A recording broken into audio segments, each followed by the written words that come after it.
بس ان لوگوں کے عہد توڑ دینے کے سبب ہم نے ان پر لعنت کی اور ان کے دلوں کو سخت کر دیا۔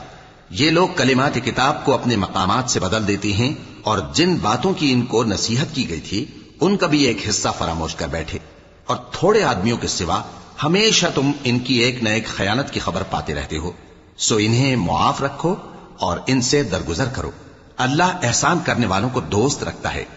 اور جو لوگ کہتے ہیں کہ ہم نصارہ ہیں، ہم نے ان سے بھی عہد لیا تھا، مگر انہوں نے بھی اس نصیحت کا جو ان کو کی گئی تھی ایک حصہ فراموش کر دیا، تو ہم نے ان میں قیامت تک کے لیے دشمنی اور کینہ ڈال دیا، اور جو کچھ وہ کرتے رہے اللہ عنقریب ان کو اس سے آگاہ کر دے گا۔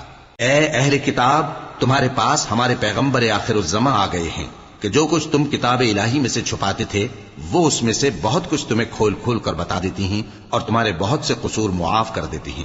بے شک تمہارے پاس اللہ کی طرف سے نور اور روشن کتاب آ چکی ہے، جس سے اللہ اپنی رضا پر چلنے والوں کو سلامتی کے رستے دکھاتا ہے، اور اپنے حکم سے انہیں اندھیروں سے نکال کر روشنی کی طرف لے جاتا اور ان کو سیدھے رستے پر چلاتا ہے۔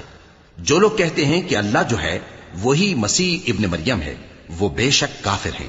ان سے کہہ دو کہ اگر اللہ عیسیٰ ابن مریم کو اور ان کی والدہ کو اور جتنے لوگ زمین میں ہیں سب کو ہلاک کرنا چاہے تو اس کے آگے کس کی پیش چل سکتی ہے؟ اور آسمان اور زمین اور جو کچھ ان دونوں کے درمیان ہے سب پر اللہ ہی کی حکومت ہے۔